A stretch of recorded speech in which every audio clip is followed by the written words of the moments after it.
কেনেধৰণে সহায় পাইছিল জুবিনৰ পৰা? মই যোৱা বছৰ মানে 28 তাৰিখে এডমিট হৈছিলোঁ 24ত আৰু এডমিট হোৱাৰ পাছত তাৰমানে মই বহুদিনেই মেডিকেলত এডমিট হ'লোঁ। 10 তাৰিখে মোৰ তাৰমানে ৰিলিজ হৈছিল। 10 তাৰিখে ৰিলিজ হোৱাৰ আগত তাৰমানে মই এডমিট হোৱাৰ আগত মই অলপ পইচা পাতি নোহোৱাৰ কাৰণে অসুবিধাৰ কাৰণে লাঞ্চৰ প্ৰব্লেম আছিল।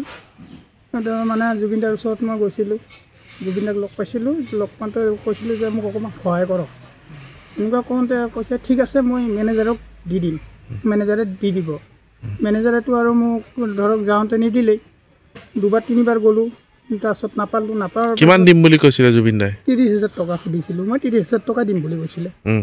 তাৰপাছত আৰু দীপু দাক একদিন লগ পাই পেলাই মই মানে জুবিনদাৰ মাজে মাজে GMCত আহি থাকে, আহি থাকিলে তাৰমানে লগ পাইছিলোঁ। লগ পাওঁতে মই এদিন ক'লোঁ যে দাদা মই পইচাটো নাপালোঁ, নিদিলে মোক সহায়টো।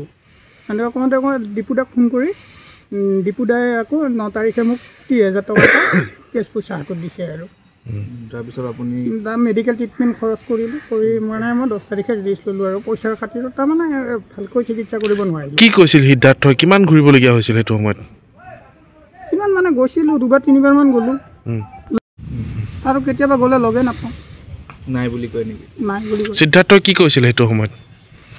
কৈছিলে হ'ব ঠিক আছে দিম বুলি, কিন্তু নিদিলে। কিন্তু নিদিলে।